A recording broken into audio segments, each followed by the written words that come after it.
आगे बढ़ते हैं। कायिक प्रवर्धन की प्राकृतिक विधियां, यानी कि natural methods of vegetative propagation. ये natural methods of vegetative propagation जो है बेटा, ये क्या है? तो सबसे पहले मैंने जैसा कि आपको कहा था कि रूट्स के द्वारा हो सकता है, ठीक है ना, रूट्स के द्वारा हो सकता है, स्टेम के द्वारा हो सकता है, और लीव्स के द्वारा हो सकता है, बुलबिल्स के द्वारा हो सकता है। वेजिटेटिव प्रोपगेशन किसी भी वेजिटेटिव पार्ट से हो सकता है।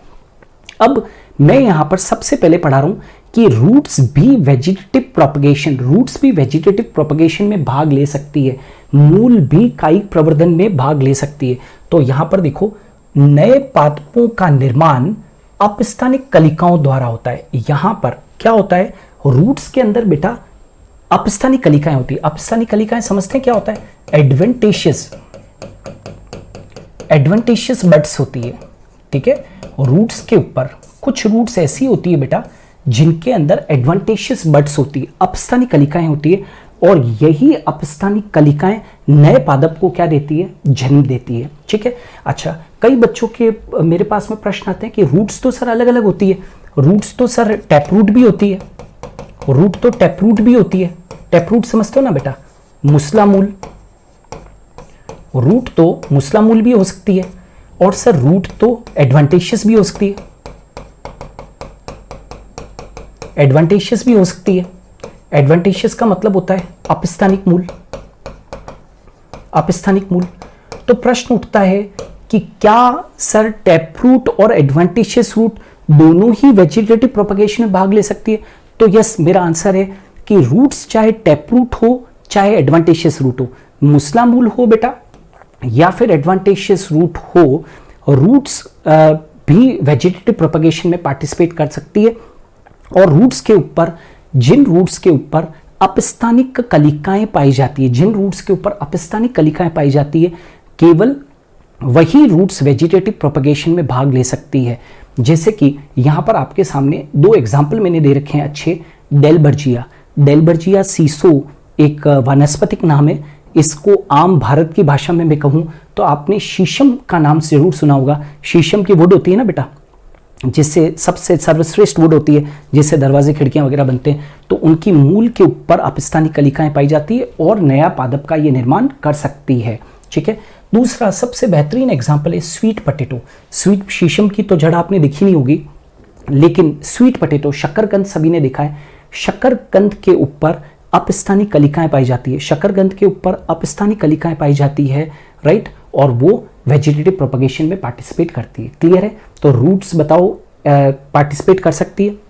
चलो दूसरा हम लोग आते हैं अंडरग्राउंड स्टेम। स्टेम्स की बात चल रही है, राइट, स्टेम की बात चल रही है। तो स्टेम के अंदर भी तो बेटा अलग अलग स्टेम्स होते हैं। आपने कभी 11th क्लास के अंदर मॉर्फोलॉजी पढ़ी हो तो स्टेम 3 तरीके के होते हैं। एक तो होते हैं बेटा भूमिगत तना, एक होते हैं अर्धभूमिगत, एक होते हैं अर्धभूमिगत होते हैं, ठीक है, अर्धभूमिगत, ऑलराइट। और एक जो होते हैं वो कौन से होते हैं? डेट इज वायवीय तने होते हैं, एरियल स्टेम होते हैं। तो 3 हो गए, underground stem, sub aerial stem और एरियल स्टेम। तीनों के तीनों जो है वो पार्टिसिपेट कर सकते हैं वेजिटेटिव प्रोपगेशन के अंदर। जैसे कि यहां पर भूमिगत तने, आपने यहां पर मैं कोई मॉर्फोलॉजी नहीं पढ़ा रहा हूं बेटा अभी, हाँ, लेकिन थोड़ा सा एनसीईआरटी में दे रखा है तो आपको आना चाहिए, एक एक लाइन आनी चाहिए। चलो अब ट्यूबर, 11th क्लास की मॉर्फोलॉजी के अंदर आपने 4 भूमिगत तने पढ़े थे। एक तो होता है कंद, एक होता है बल्ब जिसको कि बोलते हैं शल्क कंद, एक होता है बेटा कॉर्म जिसको कि बोलते हैं घनकंद, और एक होता है राइजोम जिसको कि बोलते हैं प्रकंद। चारों के चारों भूमिगत तने हैं, चारों के चारों भूमिगत तने। जैसे ट्यूबर का बेस्ट एग्जांपल है पोटैटो, आलू, सब लोग जानते हैं। अभी नेक्स्ट स्लाइड के अंदर मैं डायग्राम बताऊंगा, आप लोगों ने देखा होगा कि आलू के ऊपर आईज होती है। ट्यूबर, कंद। अब पोटैटो तो सभी जानते हो, अभी डायग्राम भी देखना। पोटैटो के ऊपर आंखें होती है, आईज होती है, और उन आईज के अंदर बड्स होती है। यदि मैं एक आलू के टुकड़े को जिसके ऊपर वो बड है, वो आईज आपने देखा है ना, पोटैटो के ऊपर छोटी छोटी अतिवृद्धियां होती है, यदि मैं उस आलू के टुकड़े को लेकर जमीन के अंदर डाल दूं तो एक नया पादप जन्म हो जाएगा। ट्राई करके देख लेना। तो बताओ वेजिटेटिव प्रोपगेशन हुआ या नहीं हुआ? बल्ब, शल्ककंद, ओनियन, प्याज, घर में बारिश के दिनों के अंदर प्याज टोकरी में बास्केट में पड़े पड़े भी अंकुरित होते हैं कि नहीं होते हैं बेटा? आपने देखा होगा। ये क्या है? एक तरीके का क्या है? कायिक प्रवर्धन है। घनकंद कोलोकेशिया, मैंने यहां पर एग्जाम्पल कोट किया है। कोलोकेशिया, अरवी जो होती है वो भी बारिश के दिनों के अंदर बहुत आती है। अरवी एक भूमिगत तना है बेटा। ये जितने भी एग्जाम्पल है ये सब भूमिगत तने के एग्जाम्पल है। कोलोकेशिया, अरवी। तो ये जो अरवी होती है, ये अरवी भी क्या करती है? कायिक प्रवर्धन करती है। आप अरवी को लेकर, अभी बारिश के दिन है, जमीन के अंदर डाल दो, बड़े बड़े पत्तों वाला पादप उग जाएगा। यस और नो? राइजोम, प्रकंद है। राइजोम के बेस्ट एग्जाम्पल क्या है? राइजोम भी भूमिगत तना है बेटा। बनाना, केला एक भूमिगत तना है, राइजोम होता है। केले का तना कभी भी बाहर होता ही नहीं है, भूमिगत होता है, जिसको राइजोम कहते हैं। जिंजर, अदरक, ये भी एक भूमिगत तना है। टर्मरिक, हल्दी, ये भी एक भूमिगत तना है। तो ये सारे के सारे जितने भी जो ये अंडरग्राउंड स्टेम है बेटा, चाहे कंद हो, चाहे शलकंद हो, घनकंद हो या प्रकंद हो, ट्यूबर हो, बल्ब हो, कॉर्म हो, राइजोम हो, ये सब किसमें पार्टिसिपेट करते हैं बेटा? ये वेजिटेटिव प्रोपगेशन में भाग लेते हैं। अभी ये क्वेश्चन था नम्रता का, अब उसके ऊपर आ जाते हैं। सब एरियल स्टेम बेटा, सब एरियल स्टेम का मतलब होता है अधोवायवीय तने, है ना? ये भूमिगत, ये स्लाइड में थोड़ा सा जल्दी आ गया है ना? यहां पर ये होना चाहिए था बेटा, क्या होना चाहिए? मैं करेक्शन कर देता हूं, अर्धवायवीय तने। राइट? क्या होता है बेटा? अर्धवायवीय तने। मतलब ये भी भूमिगत ही होते हैं, लेकिन आधे भूमिगत और आधे बाहर होते हैं। अर्धवायवीय तने, अर्धवायवीय तने। अर्धवायवीय का मतलब क्या होता है? या इंग्लिश में लिख रखा है sub aerial. Are you getting or not? ये क्या होते हैं? सब एरियल, अर्धवायवीय तने, अर्धवायवीय तने, सब एरियल। अब सब एरियल के अंदर सबसे पहले रनर आता है। रनर क्या आता है बेटा? रनर क्लास 11th पे पढ़ाते हैं, इसको ऊपरी भूस्थारी कहते हैं। रनर क्या होता है? रनर इज नथिंग, आपने दूब घास तो देखी है, लॉन के अंदर, बगीचे के अंदर जो घास लगी होती है वो कैसे फैलती है? ऐसे जमीन के ऊपर फैलती है। नीचे से तो अपस्थानिक मूल निकलती है और ऊपर से क्या निकलती है? पत्तियां निकलती है। ऊपर से क्या निकलती है बेटा? पत्तियां निकलती है। नीचे से क्या निकलती है? जड़ें निकलती है। तो ये जो है रनर, ऊपरी भूस्थारी, उसका बेस्ट एग्जांपल है साइनोडोन। पूरा नाम क्या होता है? साइनोडोन डेक्टाइलोन, जिसको कि हम इंग्लिश के अंदर तो बोलते हैं दूब घास, हिंदी में भी उसको क्या कहते हैं? दूब घास कहते हैं। ठीक है। इसी प्रकार से एक और अर्धवायवीय तना है, एक और अर्धवायवीय तना है जिसको कि हम लोग बोलते हैं बेटा स्टोलोन, भूस्थारी। इसको क्या बोलते हैं? स्टोलोन को भूस्थारी। इसका सर्वश्रेष्ठ एग्जाम्पल है भूस्थारी का स्ट्रॉबेरी। राइट? स्ट्रॉबेरी, स्ट्रॉबेरी के अंदर एक अर्धवायवीय तना होता है। अर्धवायवीय तना, अर्धवायवीय तना होता है भूमि का, यानी कि आधारीय तने का जो आधारीय भाग होता है ना, उससे एक शाखा निकलती है, कुछ दूरी तक भूमि पे बढ़ती है और जहां पर रुकती है वहां से एक नया पादप जन्म ले लेता है। तो वो स्टोलोन हो गया। चलिए आगे बढ़ते हैं। स्टोलोन क्या हुआ? स्ट्रॉबेरी उसका एग्जाम्पल है। सकर, अंतः भूस्थारी, ये सब मॉर्फोलॉजी के अंदर पढ़ते हैं, क्लास 11th के टॉपिक है। सकर, अभी केवल हम ये बता रहे हैं कि भूमिगत तने हो या वायवीय तने हो, भूमिगत तने हो या वायवीय तने हो या अर्धवायवीय तने हो, सब कायिक प्रवर्धन में भाग लेते हैं। मतलब आज दूब घास है, आपके बगीचे के अंदर घास लग रही है, मैं आपके बगीचे से घास निकाल के लाया और मेरे वहां पर जहां खाली भूमि पड़ी है मैंने उस घास को लाके डाल दिया और पानी डाल दिया, अपने आप घास फैल जाएगी। बताओ कायिक प्रवर्धन हुआ कि नहीं हुआ? सकर, ये बहुत एग्जाम्पल है, कॉमन एग्जाम्पल है। मिंट, पुदीना, पुदीना, पुदीने के अंदर क्या होता है कि जो तने का आधारीय भाग होता है, उस तने के आधारीय भाग से एक तिरछी शाखा निकलती है जो पहले तो भूमि में होती है और फिर कहां पर आ जाती है? बाहर आ जाती है। आप पुदीना है, उस पुदीने को लेकर, घर पे पुदीना आता है, उसको लेकर अपने किसी गमले के अंदर या लॉन के अंदर डाल दो, पूरा के पूरा कुछ ही दिनों के अंदर पूरा एरिया जो है वो पुदीने से फैल जाएगा। इसका मतलब क्या हो रहा है? कायिक प्रवर्धन हो रहा है। चौथी चीज अर्धवायवीय तने का, फोर्थ वन, ऑफसेट। ऑफसेट को बोलते हैं भूस्थारी का। इसका बेस्ट एग्जांपल है बेटा, जिसके बारे में आज हम लोग क्लास में डिस्कशन भी करेंगे और एनसीईआरटी को फॉलो कर रहे हैं। तो एनसीईआरटी के अंदर वाटर हाइसिंथ या आइकोनिया या आम भाषा में कहें तो जलकुंभी, राइट? जलकुंभी इतना तेजी से पानी के अंदर फैलती है और कायिक प्रवर्धन करती है कि बेटा इस खरपतवार को, इस जलीय खरपतवार को कंट्रोल करना बहुत बहुत क्या होता है? मुश्किल होता है। तो ये जो ऊपर के चार थे ये तो अंडरग्राउंड स्टेम हो गए और ये जो नीचे के चार है ये अर्धवायवीय तने हैं, sub aerial stem. Runner, stolon, sucker, offset. मैंने इंग्लिश नाम भी लिख दिए हैं, हिंदी नाम भी लिख दिए हैं, जैसा जिसको कंफर्टेबल लगे। ऊपरी भूस्थारी, अंतः भूस्थारी और भूस्थारी का, ये सब बेटा वेजिटेटिव प्रोपगेशन के अंदर, कायिक प्रवर्धन के अंदर क्या लेते हैं? भाग लेते हैं। Is it clear? चल आगे बढ़ते हैं।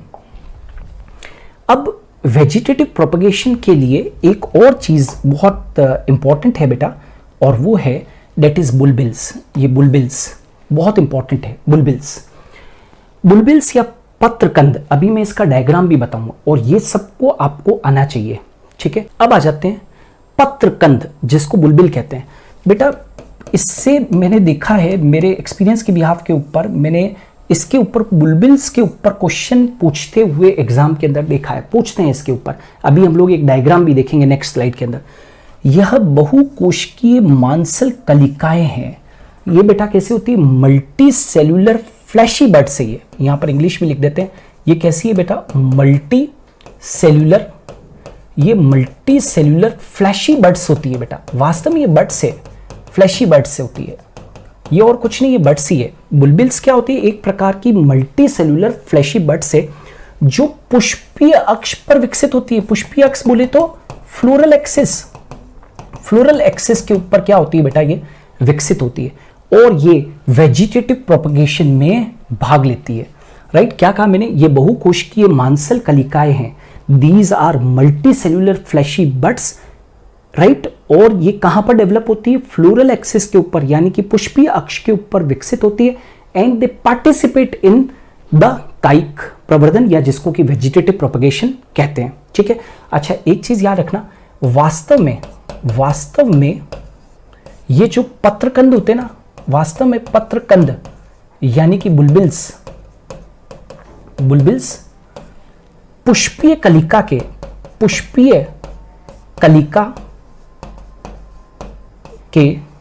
रूपांतरण से बनी है। याद रखोगे बेटा, पुष्पीय कलिका के रूपांतरण से बनी है। Is it clear? ये पुष्पीय कलिका के रूपांतरण से बनी है, यानी कि what I want to say, bulbils are formed by the modification of floral buds, है ना। Bulbils are formed by the modification of the floral buds. Floral buds के मॉडिफिकेशन से बनी है। जैसे मैं आपको एक डायग्राम बना के बताता हूं। मानो कि बेटा ये यहां पर ये लीफ है, राइट। तो इस लीफ और स्टेम के बीच में, यहां पर लीफ और स्टेम के बीच में यहां पर, राइट, बड होती है। उस बड के मॉडिफिकेशन से वास्तव में क्या बनी है? बुलबिल्स बनी है, ठीक है।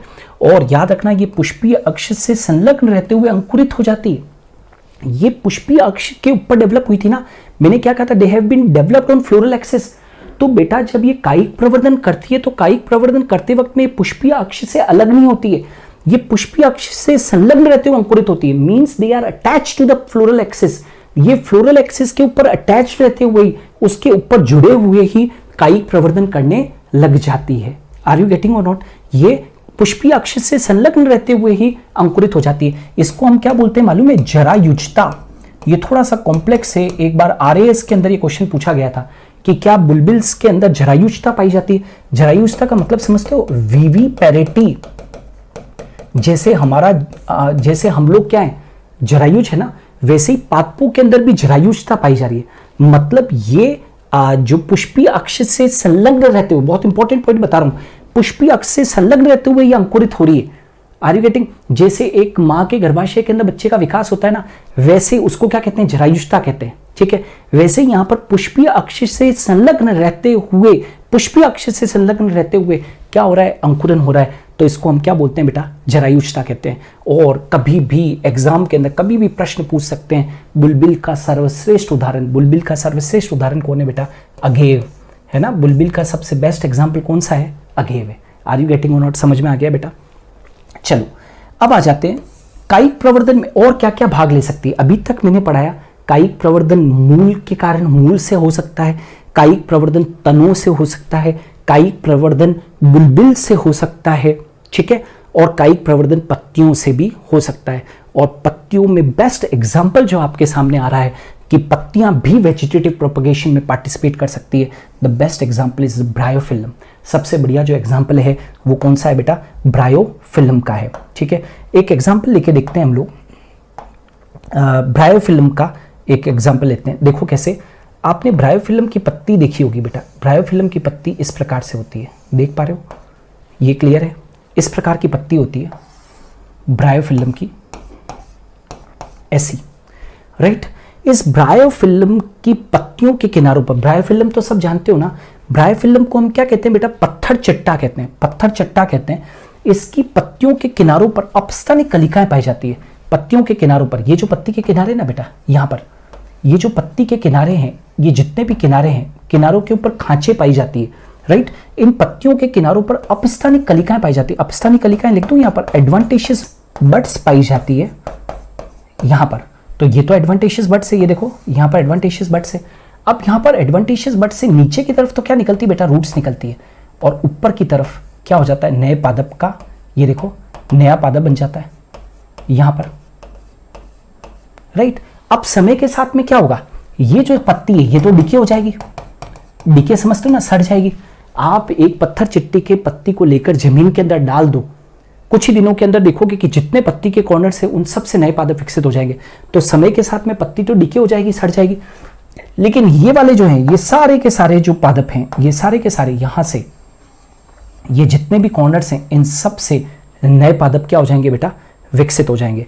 तो पत्तियां जो है ब्रायोफिल्म के अंदर, ब्रायोफिल्म के अंदर पत्तियां जो होती है वो भी कायिक प्रवर्धन के अंदर मदद करती है, वो भी कायिक प्रवर्धन के अंदर क्या करती है बेटा, मदद करती है। तो आई थिंक सो आप लोगों को ये चीज समझ में आ गई होगी, क्लियर है। चलिए, अब जो अभी मैंने आपको पढ़ाया कायिक प्रवर्धन, जो कि वापस से बता दूं, कायिक प्रवर्धन वास्तव में उच्च पादपों में अलैंगिक जनन ही है, जिसको कि हम लोग कायिक प्रवर्धन कह रहे हैं, और ये सब प्राकृतिक विधियां थी। अब जैसे ये बेटा एक एनसीईआरटी का डायग्राम है, आप सब जानते हो कि एनसीईआरटी की एक एक लाइन, एक एक डायग्राम, एक एक टेबल पढ़ना बहुत ज़रूरी है, चाहे वो अभी 2020 का नीट का पेपर हो या पिछले 5-7 साल के पेपर उठा के देख लीजिए। एनसीईआरटी से ये क्लियर हो चुका है कि पेपर एनसीईआरटी बेस्ड आता है, ये सच्चाई है, ठीक है। तो एनसीईआरटी का एक डायग्राम मैंने यहाँ पर लिया है, और ये सारे के सारे जो आपके सामने बता रखे हैं, ये क्या है बेटा, ये सारे के सारे कुछ कायिक प्रवर्ध बता रखे हैं हम लोगों ने। कायिक प्रवर्ध जिसको कि हम बोलते हैं वेजिटेटिव प्रोपेग्यूल, और आप जानते हो वेजिटेटिव प्रोपेग्यूल क्या होते हैं, वह रचनाएं जो कायिक प्रवर्धन में भाग लेती है, that structure which participate in the vegetative propagule. Now NCERT के अंदर ये डायग्राम दे रखा है, ये देखो, ये क्या है बेटा, आईज ऑफ पोटैटो, ये क्या शो कर रखा है, ये आईज ऑफ पोटैटो। पोटैटो के अंदर ये आईज बता रखी है, यहां पर क्या होती है, वही चीज मैं बता चुका हूं आपको, अपस्थानिक कलिकाएं होती है। ये क्या होती है, अपस्थानिक कलिकाएं, राइट, अपस्थानिक कलिकाएं। मैं यदि आलू के इस भाग को, मैं आलू के इस भाग को यदि काट कर, जहां जहां पर भी आंखें हैं, जहां जहां पर भी आंखें हैं, इन भागों को काट कर और मैं यदि जमीन के अंदर डाल दूं तो एक नया प्लांट विकसित हो जाएगा, ठीक है। तो बताओ जल्दी से, आईज ऑफ पोटैटो, राइट। तो पोटैटो एक ट्यूबर है, कायिक प्रवर्धन में भाग ले रहा है। चलो दूसरा एक एग्जाम्पल हम लोगों ने यहां पर ले रखा है, राइजोम का एग्जाम्पल ले रखा है। ये तो किसका एग्जाम्पल हो गया बेटा, ट्यूबर, ये तो ट्यूबर का एग्जाम्पल हो गया, ट्यूबर समझते हो ना, कंद, ठीक है। ये वाला जो एग्जाम्पल है, ये सेकेंड एग्जाम्पल जो है, ये जिंजर है।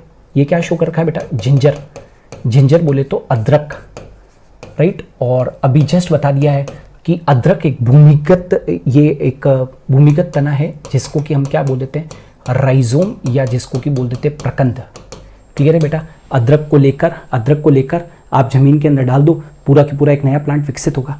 ये वाला जो डायग्राम है, जैसा कि मैं कह रहा था, ये वाला, ये क्या है बेटा, बुलबिल है, नीचे मार्क भी कर रखा है, बुलबिल यानी कि पत्रकंद है।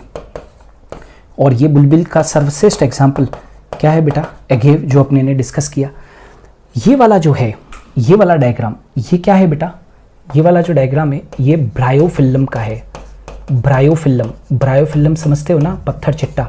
और आपको अभी मैंने बताया था कि जितने भी कॉर्नर्स हैं, ये जितने कॉर्नर्स हैं, इन सब के ऊपर क्या पाई जाती है, कलिकाएं पाई जाती है, जो कि नए पादप को क्या दे रही है, जन्म दे रही है। तो ये वाला डायग्राम किसका है बेटा, ये वाला तो कौन सा हो गया, अब ये तो है पोटैटो, ये तो आपके सामने पोटैटो, राइट। ये वाला जो है वो जिंजर है, ये अगेव है जिसमें कि बुलबिल को बता रखा है।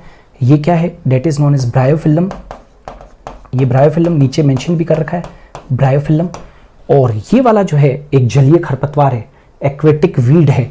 और ये जो एक्वेटिक वीड है, ये क्या चीज़ है, डेट इज वाटर हाइसिंथ है। ये जो बता रखा है, ये क्या है बेटा, जलकुंभी है, जलकुंभी है ना, वाटर हाइसिंथ, इसको क्या बोलते हैं, वाटर हाइसिंथ, इसको वाटर हाइसिंथ कहते हैं, ठीक है। तो ये सब बेटा जितने स्ट्रक्चर्स बता रखे हैं ये सब वेजिटेटिव प्रोपगेशन के अंदर क्या करते हैं, पार्टिसिपेट करते हैं। तो ये पोटैटो, ये जिंजर, ये वाला अगेव, ये ब्रायोफिल्म और ये जो जलकुंभी है, ये सब बेटा क्या करते हैं, कायिक प्रवर्धन में भाग लेते हैं। आगे बढ़ सकते हैं, ओके गुड।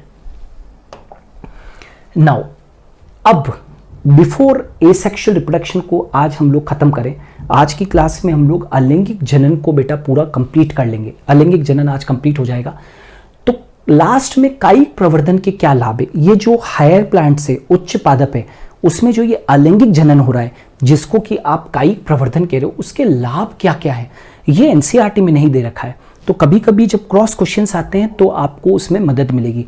तो एक बार जस्ट क्विकली इसको देखेंगे कि what are the advantages of the vegetative propagation, आखिर इसके फायदे क्या हैं।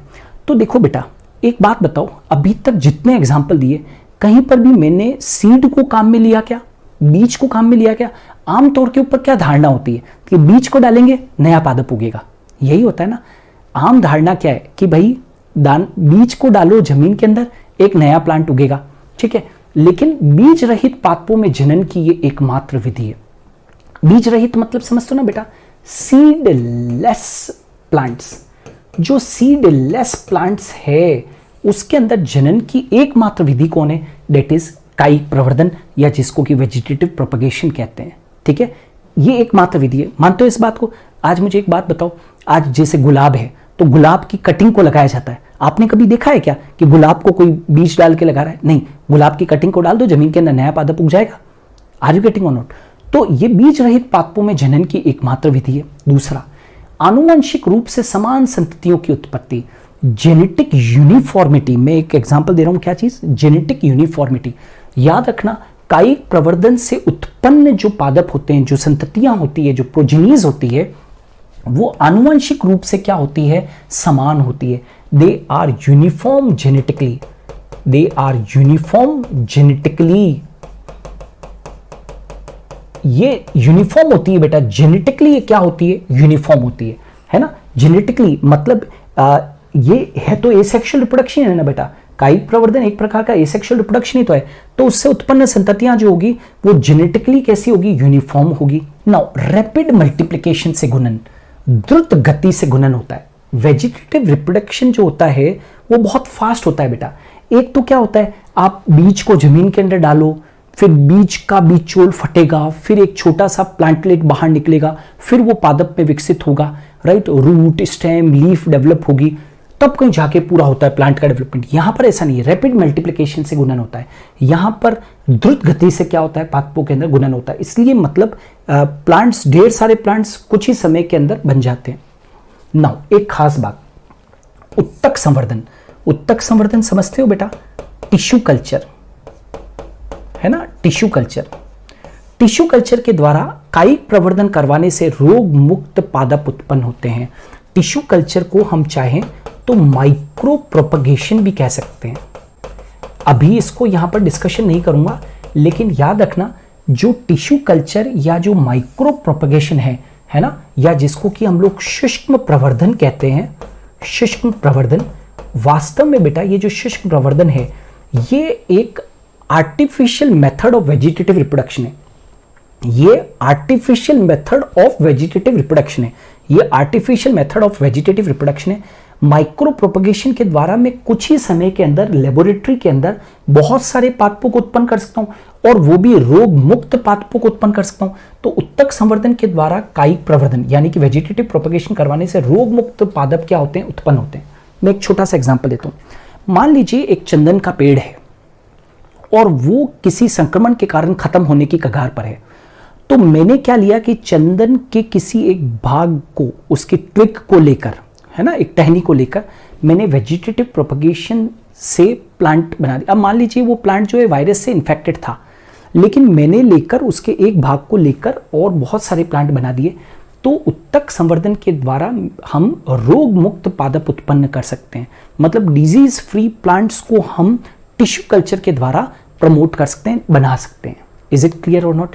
माइक्रो प्रोपेगेशन अभी नहीं पढ़ा रहा हूं, मैंने पहले ही कह दिया है कि artificial method of vegetative propagation अभी नहीं पढ़ेंगे। हाँ, प्लांट टिश्यू कल्चर अपने कोर्स में है, प्रॉपर टाइम आ जाने दो, मैं पूरा plant tissue culture micro propagation कैसे होता है वो पूरा डिटेल के अंदर पढ़ाऊंगा, ठीक है। तो ये तो एडवांटेजेस हो गए। तो these 4 are the advantages of the vegetative propagation. अब आ जाते हैं डिसएडवांटेज। हर चीज के फायदे होते हैं तो नुकसान भी है, राइट। नुकसान नंबर 1, हानि क्या है? सबसे पहली चीज, विभिन्नताएं उत्पन्न नहीं होती है, variations are not developed, variations are not developed, variations develop नहीं होते बेटा। और जब वेरिएशंस नहीं होंगे तो वेरिएशन से ही तो इवोल्यूशन होता है। अरे भाई, विभिन्नताएं उत्पन्न नहीं होगी तो विकास कैसे होगा? यदि वेरिएशन ही नहीं होंगे तो इवोल्यूशन नहीं होगा। तो ये इसका सबसे बड़ा डिसएडवांटेज है कि वेजिटेटिव प्रोपेगेशन से क्या होते हैं, वेरिएशन डेवलप नहीं होते हैं बेटा, इसलिए विकास नहीं होता। प्रवर्तकों का प्रकीर्णन नहीं होता, यानी कि प्रोपेग्यूल्स का डिस्पर्सन नहीं होता। प्रोपेग्यूल्स, आज मुझे एक बात बताओ, प्रोपेग्यूल्स, बीजों का तो क्या होता है, प्रकीर्णन होता है, बीज एक जगह से दूसरी जगह पे जाते हैं, लेकिन प्रोपेग्यूल्स का प्रकीर्णन नहीं होता। प्रकीर्णन का मतलब समझते हो, डिस्पर्सल नहीं होता है, वो एक स्थान से दूसरे स्थान पर नहीं जाते। तो बताओ, एक ही जगह पे रहेंगे तो ओवरक्राउडेड हो जाएंगे, नहीं हो जाएंगे? तो वेजिटेटिव प्रोपेगेशन की सबसे बड़ी ये चीज है कि क्योंकि उनका क्या नहीं होता है, डिस्पर्सल नहीं होता है, प्रोपेग्यूल्स एक जगह से दूसरे स्थान पर नहीं जाते, इसलिए वो वहां पर ही रहते हुए ओवरक्राउडेड, भीड़ हो जाती है। ये भी इसका एक डिसएडवांटेज है वेजिटेटिव प्रोपेगेशन का। और प्रवर्धों का, प्रवर्ध समझते हो ना, प्रोपेग्यूल, प्रोपेग्यूल, वेजिटेटिव प्रोपेग्यूल की बात हो रही है। प्रोपेग्यूल जो होते हैं का जीवाणु यानी कि बैक्टीरिया, विषाणु यानी कि वायरस और कवक यानी कि फंजाई रोगों द्वारा आसानी से क्षय हो जाता है। देखो भाई, वेजिटेटिव पार्ट्स जो होते हैं, जैसे कि मुझे एक बात बताओ, टर्मरिक हुआ, राइट, या जिंजर हुआ, ये सब पोटैटो हुआ, ये जमीन के अंदर है। अब सॉइल के अंदर तो खूब सारे माइक्रोब्स है ना भाई, तो कभी भी जो माइक्रोब है, या माइक्रोब कोई भी होता है, बैक्टीरिया से या वायरस से या किसी फंगस के द्वारा जो प्रोपेग्यूल्स होते हैं, राइट, वो संक्रमित हो जाएंगे और आसानी से उसको क्या कर देंगे, उस वेजिटेटिव प्रोपेग्यूल को ये डिके कर देंगे, उसका क्षय कर देंगे या उसको खराब कर देंगे। तो ये भी एक डिसएडवांटेज है। तो कायिक प्रवर्धन के कुछ लाभ भी हैं तो कायिक प्रवर्धन की कुछ हानियां भी है बच्चों, है ना। तो there are some advantages and some disadvantages. Clear है? चलो, तो ये बात चल रही थी किसकी, वेजिटेटिव प्रोपेगेशन की। ऑलराइट, नाउ आगे बढ़ते हैं बेटा। जलकुंभी, ये पर्टिकुलर मैंने यहां पर डिस्कशन में लिया है। क्यों ये मुझे डिस्कशन में इसलिए लेना पड़ा है क्योंकि एनसीईआरटी के अंदर बाकायदा इस प्लांट को मेंशन कर रखा है। जलकुंभी को हम वाटर हाइसिंथ कहते हैं, राइट। इसको समुद्र सोख के नाम से भी जानते हैं। समुद्र सोख का मतलब ये नहीं है भैया कि ये समुद्र में पाया जाता है, ये फ्रेश वाटर की झीलों में भी पाया जाता है ना। मैं उदयपुर राजस्थान से हूं तो हमारे यहाँ पर झीलों की नगरी कहते हैं उसको, राइट, सिटी ऑफ लेक्स कहते हैं। लेकिन यहाँ की सिटी ऑफ लेक्स की सबसे बड़ी यदि कोई खराब चीज है वो ये है कि यहाँ के जलाशयों के अंदर जलकुंभी है। मैं पिछले कई सालों से देख रहा हूँ कि अथक प्रयास कर लिए गए, करोड़ों रुपया लगा दिया गया गवर्नमेंट ने, लेकिन आज तक तो मैंने नहीं देखा कि जलकुंभी से पूरी तरीके से राहत मिल गई हो। चलिए बेटा, जलकुंभी, वाटर हाइसिंथ, तो बात चल रही थी कि मैं जिस शहर से बिलोंग करता हूं उसको झीलों की नगरी कहते हैं। पूरे झीलें अभी लबालब है, लेकिन रोजाना वहां के कर्मचारियों को इस जलकुंभी को हटाना पड़ता है। रात को हटाते हैं, सुबह तक फैल जाती है। तो उसी जलकुंभी की मैं बात कर रहा हूं। ये ठहरे हुए जल वाले जलाशय में वृद्धि करने वाली ये खरपतवार है, इसको खरपतवार माना गया, इसको वीड माना गया बेटा। ठहरे हुए जल के अंदर, ठहरे हुए जल के अंदर ये उगती है। इसको बंगाल का आतंक भी कहते हैं, terror of Bengal. Terror of Bengal एक वक्त ऐसा था कि ये बंगाल के अंदर जबरदस्त वहां के जलाशयों के अंदर फैल चुकी थी। शायद इसका बहुत बड़ा कारण ये था कि ईस्ट इंडिया कंपनी वगैरह है, उनके हेडक्वार्टर्स वगैरह और वहां पर थे, तो ये फॉरेनर्स लेकर आए इंडिया के अंदर। ये विदेशज जाती है, अपने भारत की नहीं है, राइट। इसको समुद्र सोक के नाम से भी जाना जाता है। समुद्र सोक मतलब ये समुद्र में नहीं मिलती है, ठीक है ना, इसको एक नाम दिया गया है, ठीक है। ये विदेशज मुक्त प्लावी पौधा है। It is an exotic free floating plant. ये एक एक्सोटिक फ्री फ्लोटिंग प्लांट है बेटा। एक्सोटिक मतलब इसको बाहर से विदेश से लाया गया है, ये हमारे इंडिया का प्लांट नहीं है। एक्चुअली इसके सुंदर पुष्प होते हैं, बहुत सुंदर पुष्प होते हैं, और इसकी पत्तियों का आकार बड़ा बहुत अच्छा सा होता है। इस कारण इसको भारत में लाया गया था। खूबसूरती के लिए अंग्रेज लोग जो है वो इसको लेकर आ गए, लेकिन ये किसको मालूम था कि ये एक वक्त हमारे भारत के जलाशयों में इतना बुरी तरीके से फैल जाएगा कि जलीय पारितंत्र को ही खराब कर देगा, पूरा जो एक्वेटिक इकोसिस्टम है उसको ही खराब कर देगा। इसमें कायिक जनन द्रुत गति से होता है, इसमें वेजिटेटिव प्रोपगेशन इतना फास्ट होता है बेटा कि आप जितनी बार निकालो वो कम है। 5000 स्कूल के बच्चों को लगा दो किसी एक जलाशय के अंदर साफ करने के लिए, वो जलकुंभी को साफ करके आएंगे, एक प्लांट रह गया तो 4 दिन बाद चले जाओ वापस वैसे की वैसी हालत हो जाएगी। तो ये बहुत रैपिड मल्टीप्लिकेशन करता है, जिसके कारण ये संपूर्ण जलाशय में अल्प समय में ही फैल जाता है। वो इससे छुटकारा पाना बहुत मुश्किल है। It is very very difficult to get rid of this weed.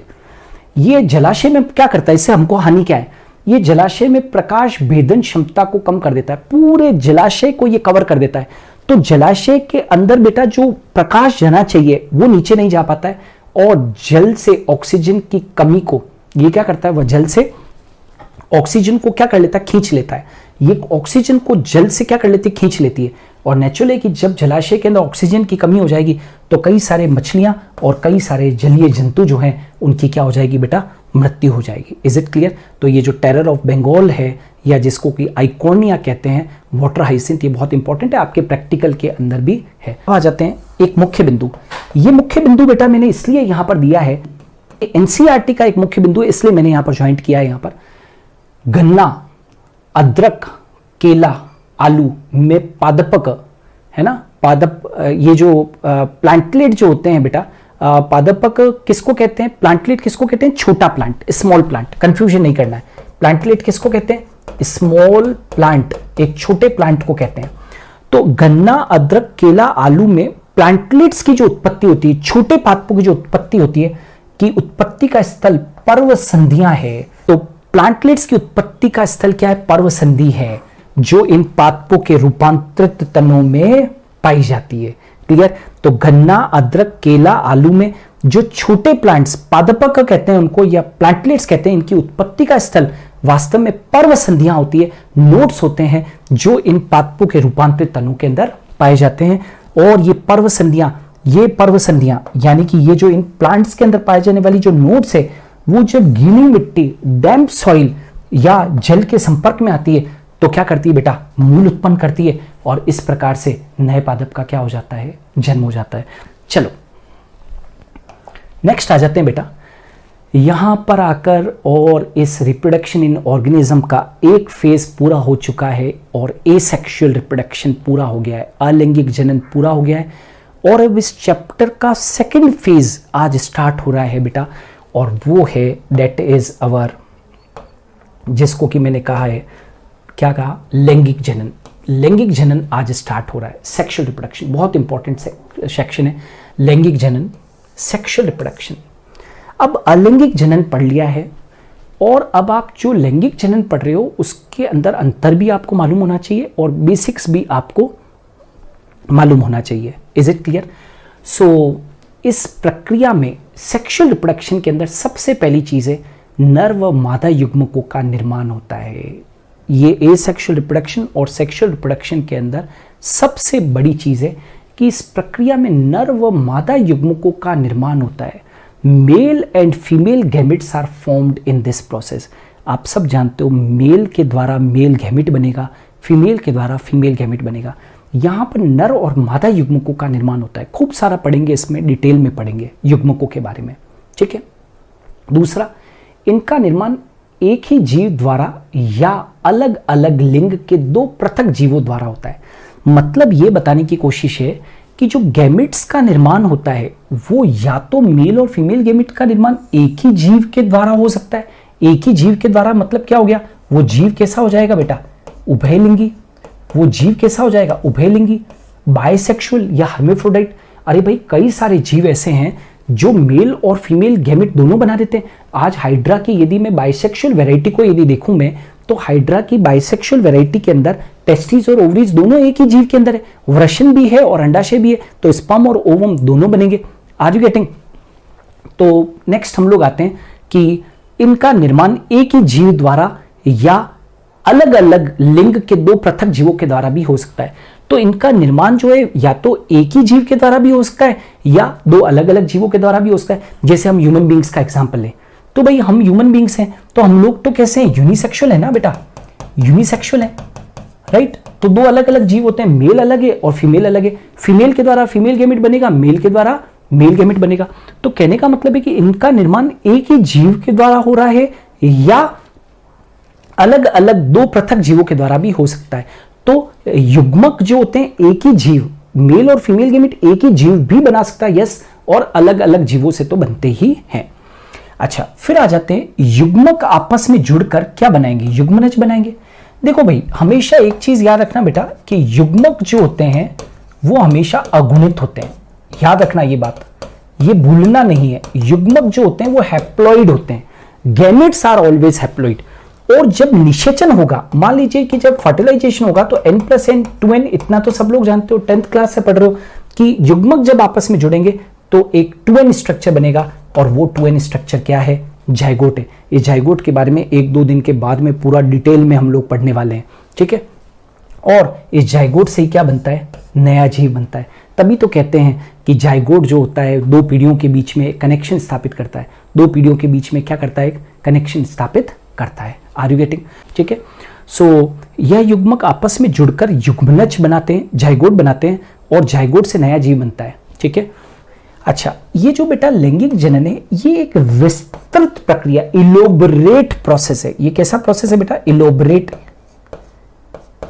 ये एक इलोबरेट प्रोसेस है, ये एक इलोबरेट प्रोसेस है। कैसा प्रोसेस है बेटा, ये एक इलोबरेट प्रोसेस है, ये एक जटिल प्रोसेस है, कॉम्प्लेक्स प्रक्रिया है, और साथ के साथ धीमी प्रक्रिया है। याद करो, जब एसेक्सुअल रिप्रोडक्शन पढ़ा रहा था तो मैंने उसमें कहा था एसेक्सुअल रिप्रोडक्शन के लिए कि ये एसेक्सुअल रिप्रोडक्शन जो होता है वो कैसा होता है बेटा, वो तीव्र होता है, लेकिन ये कैसा है, धीमी प्रक्रिया है। क्लियर। और याद रखना, विविध जीवों के अध्ययन से ये पता चलता है, विविध जीवों, अलग अलग डाइवर्स ऑर्गेनिज्म के अध्ययन से पता चलता है कि पादप, जंतु, कवक, ये यदि देखो तो बाह्य आकार की मॉर्फोलॉजी में देखो तो बिल्कुल अलग होते हैं, आंतरिक संरचना एनाटॉमी में देखो तो अलग होते हैं, इनकी कार्यकी को देखो, फिजियोलॉजी को देखो तो ये अलग होते हैं। लेकिन बात जब लैंगिक जनन की आती है तो सभी जीव क्या होते हैं, एक प्रतिरूप दर्शाते हैं। मतलब हम केवल ये कहना चाहते हैं कि डाइवर्स ग्रुप ऑफ ऑर्गेनिज्म से प्लांट अलग होते हैं, एनिमल बिल्कुल अलग है, फंजाई बिल्कुल अलग है, लेकिन आकार की में भी अलग होते हैं, मॉर्फोलॉजी में अलग होते हैं, एनाटॉमी में अलग होते हैं, फिजियोलॉजी में अलग होते हैं। लेकिन बात जब लैंगिक जनन की आती है तो सभी जीव क्या दर्शाते हैं, एक प्रतिरूप को दर्शाते हैं। तो आज हम लोगों ने बेटा लैंगिक जनन की शुरुआत कर दी है ना।